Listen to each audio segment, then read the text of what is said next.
Hi student, कैसे हैं आप। My name is Vidyasagar Shrivastava. आज मैं आपके लिए इंटरफेरेंस का न्यूमेरिकल लेकर आया हूं। ठीक है स्टूडेंट, अब इसमें हम लोग एक समरी देखेंगे कौन कौन से हम लोग फार्मूले यूज करते हैं या कौन कौन से फार्मूले इस चैप्टर में पढ़ते हैं। ठीक है स्टूडेंट, तो पहला हम लोग जो फार्मूला इसमें पढ़ते हैं स्टूडेंट, वो है इंटेंसिटी ऑफ द वेव।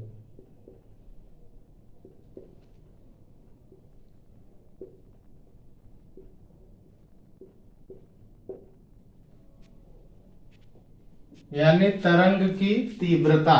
ठीक है, तरंग की तीव्रता पढ़ते हैं।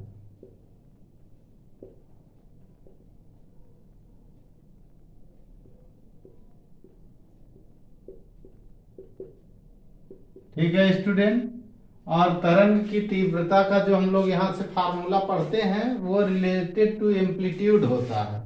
यानी हम लोग पढ़ते हैं I proportional to A square. A क्या है? एम्पलीट्यूड होता है। ठीक है, और जहां प्रोपोर्शनल होता है वहां कांस्टेंट लाते हैं, तो ये कांस्टेंट हम लोग के लिखते हैं आई इज इक्वल टू के ए स्क्वायर लिखते हैं।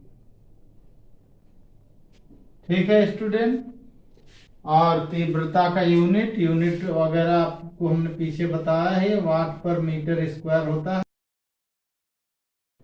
तो आई हम लोग न्यूमेरिकल की बात यहाँ कर रहे हैं, यूनिट वगैरह आप पीछे बताया है और वीडियो हमारे देखेंगे तो उसमें मिलेंगे आपको। आई इज इक्वल टू के ए स्क्वायर हुआ। ठीक है, अगर हम किन्हीं दो वेव का कंपेयर करें एक ही मीडियम में, ठीक है, मीडियम सेम हो, तब उनके लिए क्या होगा कि फॉर टू कंडीशन। ठीक है, दो कंडीशन के लिए हम लोग क्या लिखते हैं, I1 upon I2 is equal to A1 square upon A2 square. इसमें वेव अलग अलग होंगी। ठीक है, कभी कभी कंडीशंस लिख के क्वेश्चन पूछ देता है, कभी कभी वेव लिख के पूछ देता है। आप दोनों को ऐसे समझेंगे। ठीक है स्टूडेंट, अब हम लोग इसमें देखेंगे स्टूडेंट कि जो हमारी रिजल्टेंट इंटेंसिटी होती है या रिजल्टेंट एम्पलीट्यूड होता है, इन सब के फार्मूले कैसे होंगे। तो इंटरफेरेंस में हमारा जो होता है एम्पलीट्यूड का फार्मूला हम लोग लिखेंगे।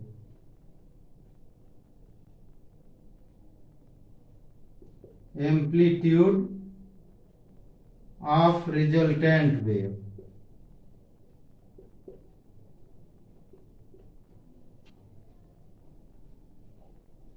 Wave in interference.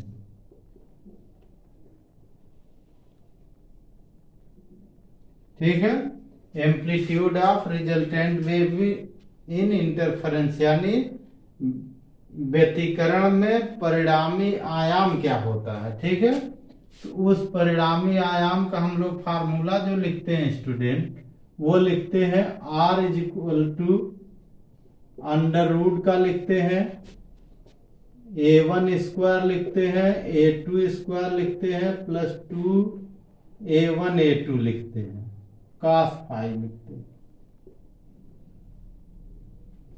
ठीक है स्टूडेंट, अब इसमें हमारा जो कंडीशन निकलेगा, आई मैक्स निकलता है, ए मैक्स निकलता है।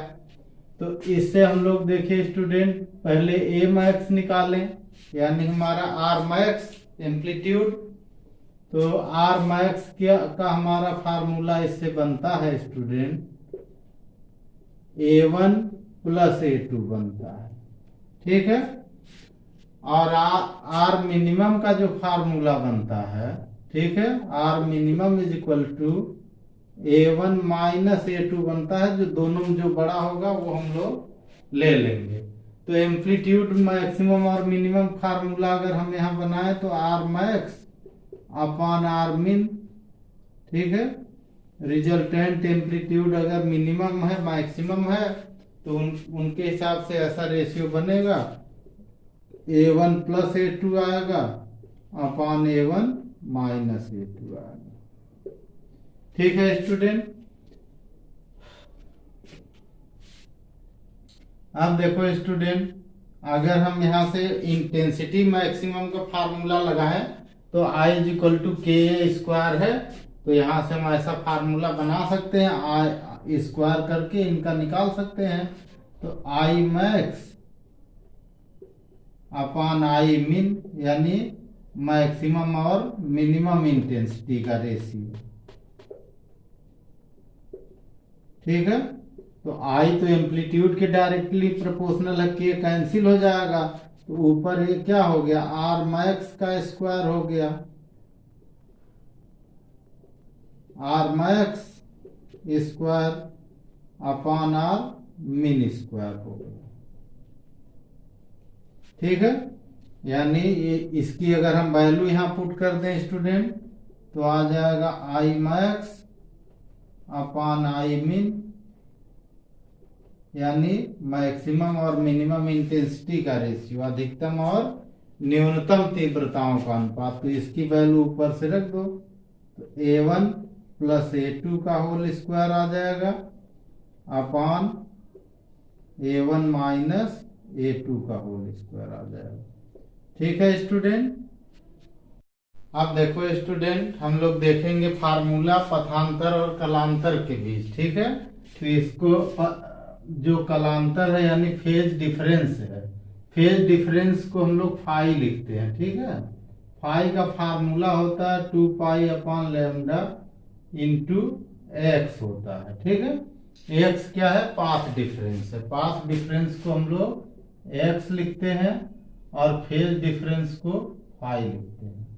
कहीं कहीं इस फार्मूले को ऐसे भी लिखते हैं student, delta phi is equal to 2 pi upon lambda delta x. ठीक है, ये दोनों ही फार्मूले यूज होते हैं, आप इनको दोनों सेम समझेंगे, जो है जैसी कंडीशन होती है वैसा लिख दिया जाता है। ठीक है, अब देखो स्टूडेंट, हम लोग देखेंगे कंस्ट्रक्टिव इंटरफेरेंस के बारे में। ठीक है, कंस्ट्रक्टिव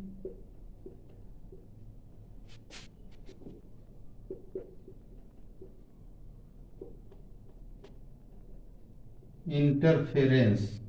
ठीक है, अब देखो, यानी इसको हिंदी में संपोषी व्यतिकरण कहते हैं। ठीक है,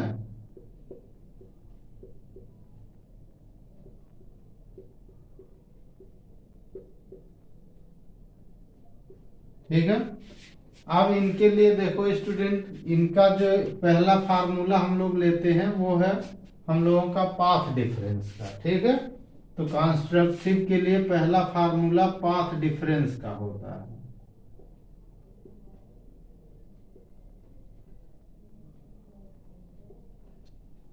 अब पाथ डिफरेंस का यहाँ पथांतर हिंदी लिखी है। अब इसमें जो पाथ डिफरेंस होता है स्टूडेंट, वो होता है पाथ डिफरेंस यानी x होता है।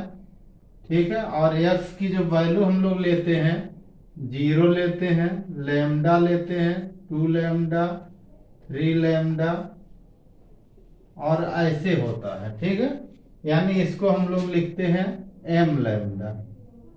x की वैल्यू हम लोग यहाँ क्या लिखते हैं स्टूडेंट, m लैम्डा लिखते हैं। ठीक है, और m कितना होता है, m is equal to 0, 1, 2, 3 and so on होता है। ठीक है, आप देखो स्टूडेंट, इसके बाद हम लोग इसमें लेते हैं फेज डिफरेंस यानी कलांतर। कलांतर हिंदी लिखी है, दूसरा फार्मूला इसमें लिखते हैं फेज डिफरेंस का।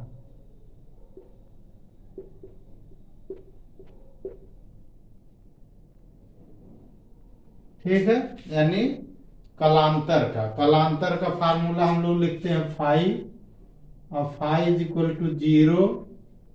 ठीक है, कामा 2 पाई, 4 पाई, 6 पाई एंड सो ऑन। ठीक है, इससे इसका जो फार्मूला हम लोग फाई का लिखते हैं, phi is equal to 2m pi होता है। ठीक है, 2m पाई होता है। अब यहाँ देखो स्टूडेंट, फाई की वैल्यू यहाँ रख दो, तो x का फार्मूला इसमें निकल आएगा।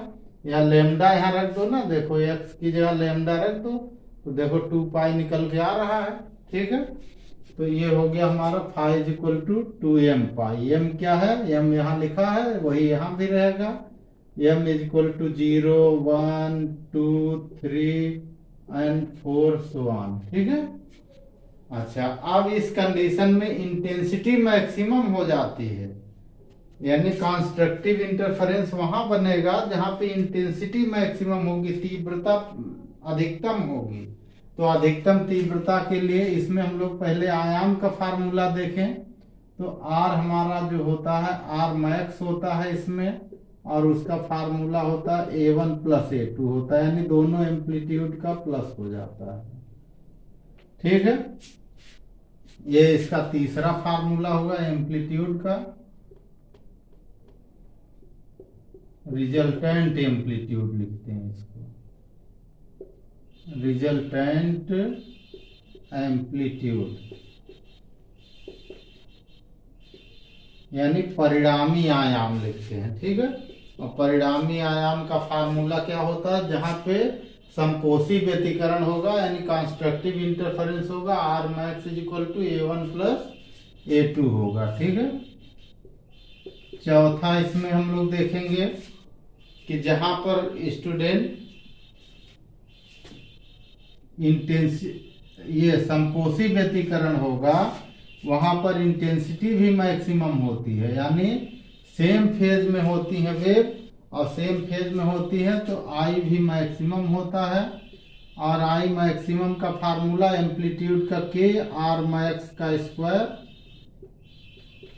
अभी हमने बताया कि आई इज इक्वल टू के स्क्वायर होता है, उसी से रिलेटेड ये फार्मूला है। आर मैक्स की यहाँ वैल्यू रख दो तो आई मैक्स का यहाँ से जो फार्मूला आया स्टूडेंट वो आया के A1 प्लस A2 का होल स्क्वायर है। ठीक है स्टूडेंट, ये हमारा हुआ समकोशी व्यतिकरण, यानी जहां पर तरंगे समान कला में मिलेंगी, सेम फेज में होंगी। ठीक है, अब हम लोग देखेंगे डिस्ट्रक्टिव इंटरफेरेंस।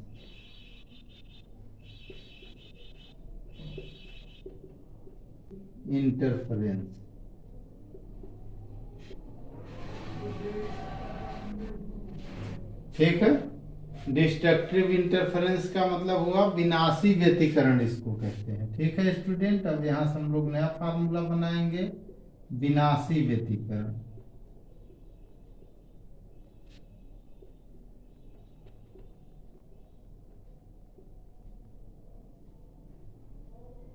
ठीक है, और विनाशी व्यतिकरण के लिए हम लोग क्या फार्मूला लेते हैं स्टूडेंट, सब ऐसे ही लेंगे। पहला हम लोग लेते हैं पाथ डिफरेंस,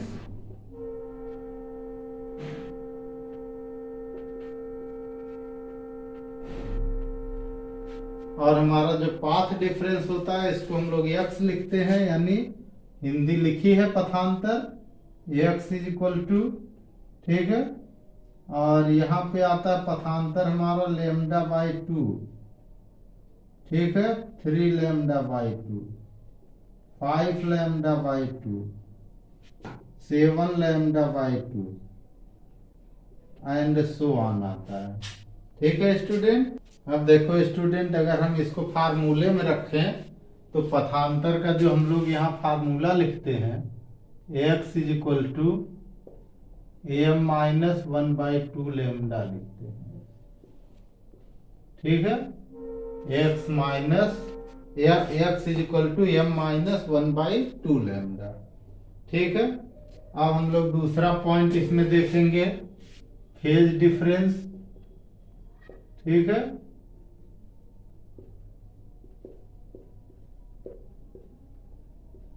अब देखो स्टूडेंट, फेज डिफरेंस में क्या होता है, यानी कलांतर में इसमें अगर हम इसी फार्मूले का यूज करें स्टूडेंट तो फाई इज इक्वल टू आता है, फाई इज इक्वल टू आता है पाई, अपोजिट मतलब 180 degree, pi 2 pi 3 pi 3 pi 5 pi 7 pi and so on लिखते हैं। इसको लिखते हैं student 2m minus 1 pi by 2m minus 1 पाई लिखते हैं। ठीक है, m इज इक्वल टू इसमें क्या लेते हैं student, m is equal to 1 2 3 and so on. Zero क्यों नहीं लेते स्टूडेंट, क्योंकि जीरो पर केवल हमारी ब्राइट फ्रिंज होती है जो सेंटर फ्रिंज होती है, सेंट्रल पर जीरो बनता है। ठीक है, तो जीरो का मतलब सेंट्रल हुआ, सेंट्रल पर हमारी ब्राइट फ्रिंज बनती है, इसलिए हमारी जो डार्क फ्रिंज बनती है इसमें हमारी एक चीज इसमें और बता दें, ब्राइट फ्रिंज इसमें बनती है। ठीक है, ब्राइट फ्रिंज बनती है इसमें, अभी फ्रिंज की बात करेंगे आगे। और इसमें जो है डार्क फ्रिंज बनती है, तो ब्राइट फ्रिंज सेंटर पर बनती है, इसलिए इसमें हम जीरो नहीं लेते हैं। ठीक है, तीसरा पॉइंट इसमें आर मिनिमम हो जाएगा, रिजल्टेंट एम्पलीट्यूड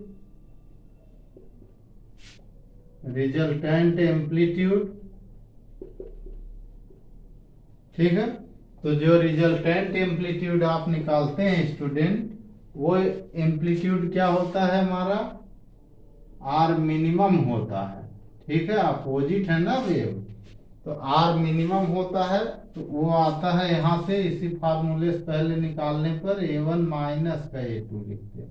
अब दोनों में से जो बड़ा होगा उसको माइनस कर लेंगे। ठीक, a1 माइनस a2 लिखते हैं। ठीक है, आई मिनिमम, इसमें इंटेंसिटी मिनिमम हो जाएगी स्टूडेंट, तो इसको हम लोग इंटेंसिटी के लिए आई मिनिमम लिखते हैं। ठीक है, I minimum is equal to क्या आ जाता है, के कांस्टेंट, के ए स्क्वायर होता है, ए की जगह आर मिनिमम है, तो आर मिनिमम का स्क्वायर हो जाएगा। इसको अगर हम ऐसे लिख दें तो I minimum is equal to के a1 माइनस a2 का होल स्क्वायर हो जाएगा। ये आई मिनिमम का फार्मूला होगा। ठीक है, और इसमें बनेंगी डार्क फ्रिंजें बनेंगी, डार्क फ्रिंजेस बनती है।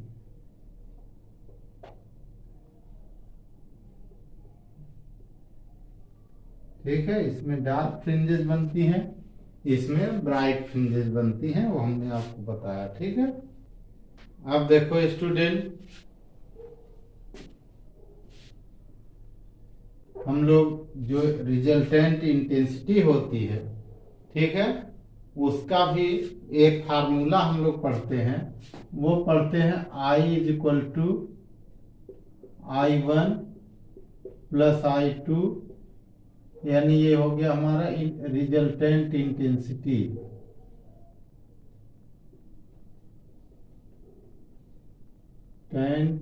इंटेंसिटी यानी परिणामी तीव्रता। ठीक है, परिणामी तीव्रता का फार्मूला जो हम लोग पढ़ते हैं, I is equal to I1 plus I2 और plus 2 I1 I2 under root cos phi पढ़ते हैं। ठीक है, फाई क्या है, phase difference between the wave. ठीक है स्टूडेंट, अब इससे भी हम लोग अगर आई मैक्सिमम आई मिनिमम निकालेंगे तो यही फार्मूले निकलेंगे जो इधर से निकल कर आ रहे हैं। ठीक है, तो देखिए आई मिनिमम की आई मैक्सिमम के लिए क्या होता है, I max is equal to I1 plus I2 और plus 2 under root I1 I2 आता है। ठीक, और कास जो होता है हमारा, कास जीरो ले लेते हैं। ठीक है, तो कास 0 डिग्री हो जाता है, क्योंकि कास 0 डिग्री लेने पर इसकी वैल्यू मैक्सिमम होती है, वो 1 होती है। तो यानी आई मैक्स का यहाँ से अगर हम फार्मूला देखें तो I max is equal to I1 plus I2 plus 2 under root I1 plus into I2। ठीक है, ये आई मैक्सिमम का फार्मूला है। अब देखो स्टूडेंट, इसके अंदर अगर हम पहला पॉइंट ऐसे देखें, ध्यान से देखिए, इसके अंदर आई मैक्सिमम और मिनिमम के अंदर, तो आई मैक्सिमम तो हमने बताया कि जो है उसमें बनता है जो है कंस्ट्रक्टिव इंटरफेरेंस में, अब इसमें देखो स्टूडेंट, अगर ये जो हमारी इंटेंसिटी है ये सेम हो तो क्या कंडीशन होगी? सेम होंगे if I1 is equal to I2, same है, इसको हमने मान लिया I0। ठीक है, क्या मान लिया? I0, यानी जो इनिशियल इंटेंसिटी होगी। देन I मैक्स, तब I मैक्स का क्या फार्मूला हम लोग यूज करेंगे? I0 प्लस I0 और plus 2 under root I0 into I0। ठीक है, यानी फार्मूला हमारा क्या निकल के आ जाएगा student? I max is equal to I0, 2I0 यहाँ हो गया, 1 1 2I0, और इसमें देखिए दोनों में से एक बाहर आ जाएगा, प्लस का 2I0 हो जाएगा, यानी I मैक्स जो हमारा हो जाएगा ये हो जाएगा 4I0 हो जाएगा। ठीक है स्टूडेंट, अगर ऐसी कंडीशन आ जाए, पहले पॉइंट में हमने क्या बताया कि दोनों की इंटेंसिटी सेम हो और इसको I0 मान ले तब ऐसा होगा। अच्छा, दूसरी कंडीशन स्टूडेंट, हम यहाँ से देखें I रिजल्टेंट हमारा जो निकल रहा है, अगर इसमें दोनों को सेम हो तो क्या निकलेगा? I इज इक्वल टू, ऊपर से देखिए I की जगह आ गया I0, ये भी आ गया I0 plus 2 under root I0 into I0 cos के ऊपर नहीं है रूट। ठीक है, तो कास फाई हो गया। अब यहां देखो स्टूडेंट क्या आ गया? I is equal to I0 का 2I0 आ गया, अब प्लस इसमें से I0 बाहर कर दिया, 2I0 आ गया, कास फाई आ गया। अब देखो स्टूडेंट, यहां से अगर हम थोड़ा और देखें तो I का फार्मूला आ गया हमारा 2I0 कॉमन कर दिया हमने, और 1 प्लस कास फाई आ गया। अब कास फाई की वैल्यू रख के और भी हम निकाल सकते हैं, 2I0 और 1 plus 2 cos square phi by 2 minus 1, और इससे I का फार्मूला आ गया 2I0। यहाँ देखिए 1 से 1 कैंसिल हो गया, और ये हो गया 2, तो 2 2 जा 4I0 cos square five by 2 आ गया। एक ये भी फार्मूला हो गया स्टूडेंट। अब इससे भी I मिनिमम I मैक्सिमम निकाल सकते हैं। इससे अगर I मिनिमम निकालेंगे तो क्या आएगा स्टूडेंट? यहाँ से देखिए I मिनिमम वैल्यू क्या आ जाएगी? तो मिनिमम कब होगा स्टूडेंट? जब अपोजिट फेज में होंगी।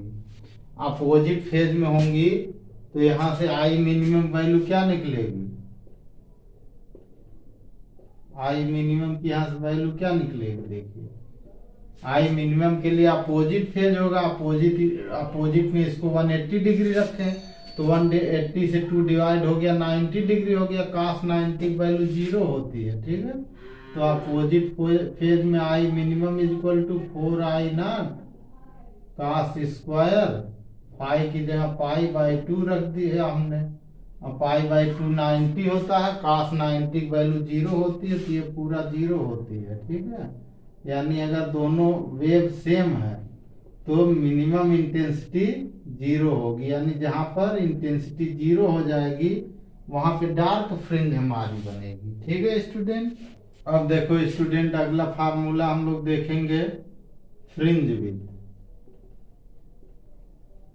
फ्रिंज विड्थ देखो स्टूडेंट, अब वो चाहे ब्राइट हो या डार्क हो, ठीक है, उससे मतलब नहीं होगा, ब्राइट या डार्क। ठीक है, यानी चाहे चमकदार फ्रिंजें होंगी या काली फ्रिंजें होंगी। ठीक है, फ्रिंज FRI, ठीक है, FRI फ्रिंज। तो फ्रिंज विड्थ का जो फार्मूला बनता है student, W is equal to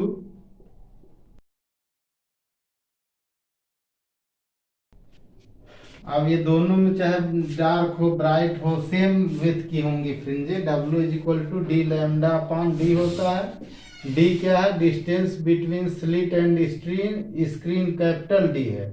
lambda तो वेवलेंथ है ही है। स्मॉल डी जो है दोनों स्लिटों के बीच की डिस्टेंस है। ठीक है, स्मॉल डी क्या है? दोनों स्लिटों के बीच की डिस्टेंस है।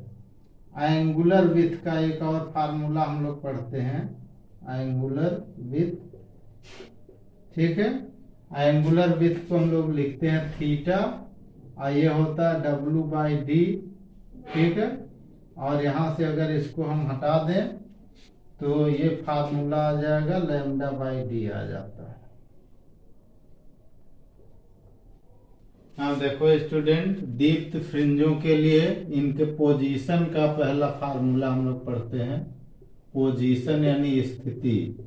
ठीक है, और स्थिति का फार्मूला हम लोग लिखते हैं student x is equal to, ठीक है, small m D lambda upon D लिखते हैं। ठीक है, m हमारा क्या है? m तो पीछे हमने बताया था 0 1 2 3 एंड सो ऑन। ठीक है, फ्रिंज विड्थ का फार्मूला दोनों के लिए यही लिखा है, तो अलग से यहाँ नहीं लिखेंगे, फार्मूला लिख दे रहे हैं। यानी W is equal to D lambda upon D होगा। ठीक है, और दीप्त फ्रिंजें वहां पर होंगी जहां पर कंस्ट्रक्टिव इंटरफेरेंस होगा, यानी जो हमारा संपोषी व्यतिकरण है। यानी संपोषी व्यतिकरण के लिए यही फार्मूला फ्रिंज की स्थिति का होगा और ये फ्रिंज की चौड़ाई का होगा।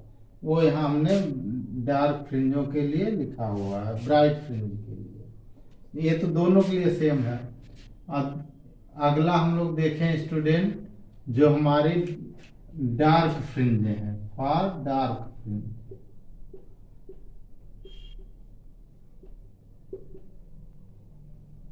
ठीक है, डार्क फ्रिंज को काली या अदीप्त फ्रिंज भी कहते हैं, अदीप्त फ्रिंज।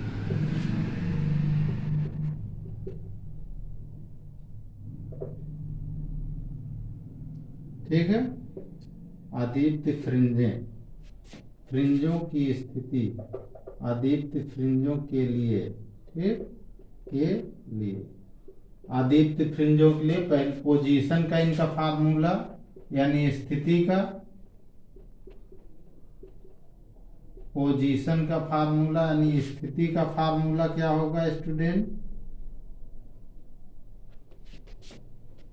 ठीक है, तो स्थिति के फार्मूले के लिए हम लोग क्या लिखते हैं? x is equal to m minus 1/2 और डी लैम्डा अपॉन डी लिखते हैं। ठीक है, और इनके लिए हम लोग W लिखते हैं। W वही है हमारा फ्रिंज विड्थ, वही W है, डी लैम्डा अपॉन डी होता है। कैपिटल डी क्या है? कैपिटल डी है distance between slit and screen, और स्मॉल डी है डिस्टेंस बिटवीन स्लिट्स, यानी ये है स्लिटों के बीच की दूरी और ये है स्लिटों और पर्दे के बीच की दूरी। ठीक है, हम देखो स्टूडेंट, अगर हम किसी इंटरफेरेंस के ऑपरेटर्स को, ठीक है, किसी लिक्विड में डुबा दें, ठीक है, इफेक्ट ऑफ लिक्विड,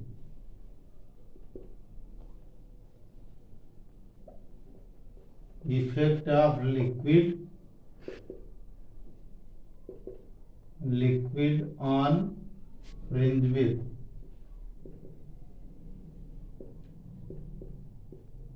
ठीक है, यानी फ्रिंज की चौड़ाई पर किसी द्रव का क्या प्रभाव होगा? तो द्रव का प्रभाव उसके रिफ्रैक्टिव इंडेक्स के रूप में होता है, अपवर्तनांक के रूप में होता है। उसके लिए हम लोग फ्रिंज विड्थ का जो फार्मूला लिखते हैं W dash is equal to W upon N लिखते हैं, जो भी N क्या है? रिफ्रैक्टिव इंडेक्स है। ठीक है, और अगर हम W का फार्मूला यहाँ लिख दें स्टूडेंट, तो ये फार्मूला देखिए ऐसे आएगा, ऊपर हो गया D और नीचे हो गया D, ऊपर हो गया लैम्डा अपॉन N हो जाता है।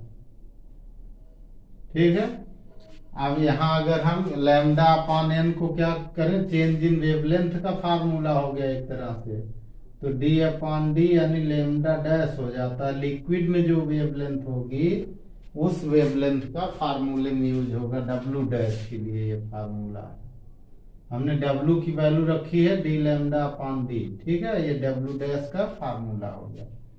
अब देखो स्टूडेंट, फ्रिंज का विस्थापन कैसा होगा, ठीक है। फॉर ट्रांसपेरेंट प्लेट, तो उसके लिए विस्थापन का फार्मूला डिस्प्लेसमेंट का x naught is equal to हम लोग लिखते हैं, ठीक है, D upon D N minus one into T लिखते हैं। ये डिस्प्लेसमेंट का फार्मूला है, ठीक है। मेंट ऑफ फ्रिंज, ठीक है। अब इसमें जो यानी फ्रिंज के विस्थापन का सूत्र है। अब इसमें क्या क्या है स्टूडेंट, ये तो डी आप जानते हैं कि स्लिट और पर्दे के बीच की दूरी है, स्मॉल डी दोनों स्लिटों के बीच की दूरी है। एन हमारा क्या है, एन हमारी रिफ्रैक्टिव इंडेक्स है जो प्लेट आए होगी बीच में, और टी जो है उस प्लेट की थिकनेस है, कितनी मोटी प्लेट है, इस पर डिपेंड करेगा डिस्प्लेसमेंट, ठीक है। इस फार्मूले में स्मॉल एम यानी नंबर ऑफ फ्रिंज नहीं आता है, इसका मतलब ये विस्थापन सभी फ्रिंजों के लिए होता है। अब देखो स्टूडेंट, हम लोग देखेंगे न्यूमेरिकल, और पहला न्यूमेरिकल हमने एनसीईआरटी से लिया है। क्वेश्चन ऊपर दिखाई दे रहा है स्टूडेंट, इसमें देखिए डिस्टेंस बिटवीन स्लिट, ठीक है। तो स्लिट के बीच की डिस्टेंस हमारी क्या होती है, स्मॉल डी होता है। तो स्मॉल डी दिया है 0.28 mm दिया है, मिलीमीटर, इसको मीटर में कन्वर्ट कर लीजिए, 28 10⁻³ मीटर हो गया, ठीक है स्टूडेंट। ऊपर क्वेश्चन में दिया है distance between slit and screen, तो कैपिटल डी हो गया, वो कैपिटल डी दिया हुआ है 1.4 मीटर। और हमारी कह रहा है कि सेंटर फ्रिंज से जो फोर्थ फ्रिंज है उसकी डिस्टेंस 1.2 सेंटीमीटर है, तो ये हो गया हमारा x4, ठीक है। और ये दिया है 1.2 सेंटीमीटर, इसको भी हम मीटर में कन्वर्ट कर लेते हैं, तो ये 1.2 10⁻² मीटर आ गया, 10⁻² मीटर। अब देखो स्टूडेंट, अभी हमने फार्मूला बताया कि formula for position of bright fringe की पोजीशन क्या फार्मूला हमने बताया, X M is equal to, ठीक है, M D lambda upon D बताया, M D lambda upon D बताया, ठीक है। अब देखो स्टूडेंट, इस फार्मूले में m हमारा कितना होगा, यहाँ 4 दिया है, तो यानी m हमारा 4 होगा, ठीक है। तो x4 यहाँ हो गया हमारा, x4 इज इक्वल टू, तो ये 4 हो गया, 4, ठीक है, और d लैम्डा अपॉन डी हो गया, ठीक है स्टूडेंट। इसको अगर हम ऐसे क्रॉस मल्टीप्लाई कर लें तो लैम्डा की वैल्यू पूछ रहा है फार्मूले क्वेश्चन में, तो लैम्डा की वैल्यू कितनी हो जाएगी, फार्मूला अगर हम बनाए तो ये डी और एक्स इधर चले जाएंगे, तो x4 इंटू डी हो गया, अपान कितना आया स्टूडेंट, अपान आ गया 4 कैपिटल डी। वैल्यू सबकी रख के कैलकुलेट कर लीजिए, वैल्यू बहुत आराम से आप रख लेंगे। अब lambda is equal to x4 की वैल्यू कितनी दी हुई है 1.2 इंटू 10⁻², और इसके साथ d लगा हुआ स्मॉल डी कितना 0.28 10⁻³ अपान 4 कैपिटल डी कितना दिया है 1.4 दिया है स्टूडेंट, 1.4, ठीक है। अब सॉल्व करिए स्टूडेंट, तो बहुत आराम से सॉल्व कर सकते हैं आप। देखिए 4 से इसको हम डिवाइड कर दें, अगर कितना आ जाएगा, 4 3 जा 12 होता है, 0.3 आ जाएगा। इसको 14 से डिवाइड कर दें स्टूडेंट, तो ये कितना आ जाएगा, 14 टू जा आ जाएगा तो 0.2 आ जाएगा ना। ठीक है, अब इन दोनों को मल्टीप्लाई कर लो स्टूडेंट, तो लेमडा इज इक्वल टू क्या आ जाएगा, लेमडा इज इक्वल टू 3 टू जा 6 यानी 0.06 आ जाएगा ना। 1 पॉइंट इसका 1 पॉइंट इसका, आई इंटू 10 टू द पावर इधर -2 -3 हो गया -5 हो गया। ठीक है, इतना मीटर आया। अब देखो स्टूडेंट, लेमडा को हम ऐसे लिखते हैं, इसको हम 2 पॉइंट हटा दें 7 हो जाएगा, तो ये आ जाएगा 6 into 10 to the power -7 metre आ जाएगा। आप इतना भी आंसर लिख सकते हैं, और इसको एंगस्ट्राम में लिखना चाहेंगे तो इसकी पावर 3 होगी तो इसके आगे 3 जीरो आ जाएगा। ऐसे भी लिख सकते हैं, lambda is equal to 6000 angstrom. अगर एंगस्ट्राम में लिखना चाहें तो ऐसे लिखेंगे, यानी लेमडा को हम ऐसे भी लिख सकते हैं, lambda is equal to 600 nanometre. ठीक है, तो नैनोमीटर में अगर पूछेगा तब ऐसे लिखिए, नहीं तो क्वेश्चन का आंसर मीटर में एंगस्ट्राम में ज्यादा रहते हैं। ठीक है, अब देखो स्टूडेंट, ठीक है, क्वेश्चन में दिया हुआ है wavelength of A monochromatic light is lambda, यानी वेवलेंथ यानी तरंग दैर्घ्य, तरंग दैर्घ्य कितना दिया हुआ है स्टूडेंट, वेवलेंथ हमारी दी हुई है लेमडा। अब ये कह रहा है स्टूडेंट कि किसी पॉइंट पर जहां पर पाथ डिफरेंस लेमडा है, यानी यहाँ पे पाथ डिफरेंस भी हमारा लेमडा है, तो x इज इक्वल टू हमारा हो गया लेमडा। पाथ डिफरेंस को हम लोग x लिखते हैं। ठीक है, और ये कह रहा है कि उस पॉइंट पर लाइट की इंटेंसिटी k है, यहाँ पर जो इंटेंसिटी है तो हम इसको I1 ले लें, ये हमारी k दिया हुआ है इस पॉइंट पर।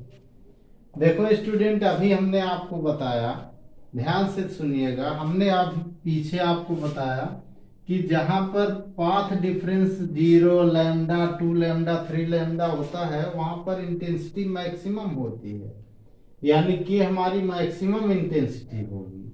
ठीक है, तो पहले हम लोग इससे देखें कि x हमारा जब दिया है लेमडा, तो इससे फॉर फर्स्ट कंडीशन, ठीक है, फॉर फर्स्ट कंडीशन। ठीक है, पहली कंडीशन में हम लोग क्या देखेंगे स्टूडेंट, ऊपर हमारा दिया हुआ है पाथ डिफरेंस लेमडा दिया हुआ है, तो हमने फार्मूला आपको पढ़ाया था फाई का, फाई इज इक्वल टू यानी फेज डिफरेंस का, तो फाई इज इक्वल टू हमारा क्या होता है स्टूडेंट, 2 पाई अपॉन लेमडा होता है, और यहाँ से लेमडा की वैल्यू आ गई इंटू एक्स होता है। ठीक है, अब अगर हम इसको यहाँ से देखें स्टूडेंट, तो हमारा फेज डिफरेंस कितना आएगा, जो आप चाहें तो यहाँ फेज डिफरेंस लिख सकते हैं। ठीक है, तो phi is equal to 2 pi upon lambda, और हमारा पाथ डिफरेंस भी लेमडा है, तो phi is equal to 2 pi आ गया, ये निकल आया स्टूडेंट। अब जब हमारा 2 पाई हो गया तो हमारी इंटेंसिटी का फार्मूला क्या होता है, हमारी इंटेंसिटी का फार्मूला होता है I इज इक्वल टू, ठीक है, 4I0, ठीक है, cos स्क्वायर 5/2, ये हमने फार्मूला आपको बताया है अभी डिराइव करके। I0 क्या है, I0 किसी भी एक वेव की इंटेंसिटी होगी, दोनों वेव हैं दोनों की भी I इंटेंसिटी होगी इंटरफेरेंस के पहले। ठीक है, इंटरफेरेंस के बाद ये इंटेंसिटी I होती है। अब यहाँ फाई वैल्यू 2 पाई रख दो, तो I इज इक्वल टू आ जाएगा 4I0 I इंटू, ठीक है, अब ये हो गया cos स्क्वायर 2 पाई बाई यानी cos स्क्वायर पाई आ गया, cos पाई वैल्यू -1 होती है, तो -1 का स्क्वायर 1 हो जाएगा, तो ये भी हो जाएगा I is equal to 4I0 हो जाएगा, और ये वैल्यू दी हुई है k दिया हुआ है is equal to k, according to question ये k दिया हुआ है। ठीक है स्टूडेंट, आप देखो स्टूडेंट फॉर सेकेंड कंडीशन, ठीक है, अब सेकेंड कंडीशन में हम क्या देखेंगे स्टूडेंट? सेकेंड कंडीशन में हमारा जो दिया है क्वेश्चन, देखिए दिया है path difference is lambda by 3, यानी अब एक्स हमारा दिया हुआ है लेमडा बाई 3। तो हमारा यहाँ से फाई कितना निकलेगा student? Phi is equal to 2 pi upon lambda है और इंटू एक्स है। एक्स की वैल्यू हमारी क्या दी हुई है यहाँ पे? लेमडा बाई 3 दी हुई है, तो ऐसे हमने कैंसिल कर दिया। ये आ गया 2 पाई बाई 3 आ गया। ठीक है, इसी फार्मूले में एक्स की वैल्यू हमने लेमडा बाई 3 रख दिया, तो फेज डिफरेंस निकल आया। लेमडा कैंसिल हो गया, 2 पाई बाई 3 हो गया। अब यहाँ से आई डैश हमारा कितना हुआ? नई इंटेंसिटी हमारी जो आई। ठीक है, अब ये तो 4I0 हुआ स्टूडेंट। ठीक है, I into cos square 2 pi by 3 हुआ, 2 पाई बाई 3 हुआ। अब देखो स्टूडेंट 2 पाई बाई 3 मतलब 120 डिग्री होता है। ठीक है, 2 पाई बाई 3 कितना होता है? 120 डिग्री। तो 120 कास की वैल्यू माइनस का 1/2 होती है, तो ये हो गया 4I0। ठीक है, अब 4I0 की वैल्यू यहाँ के रखी हुई है, तो हम लोग के लिख दें इसको, तो ये हो गया के। ठीक, और कास स्क्वायर 2 पाई बाई 3 की वैल्यू, तो ये माइनस का 1/2 होता है और इसका स्क्वायर लगाना है, तो ये क्या हो गया? स्क्वायर का माइनस माइनस प्लस 1/4, यानी आई डैश जो हो जाएगा वो क्या हो जाएगा स्टूडेंट? K/4 हो जाएगा। यही आंसर हो जाएगा। ठीक है स्टूडेंट, ये हमारा फाइनल आंसर हो जाएगा।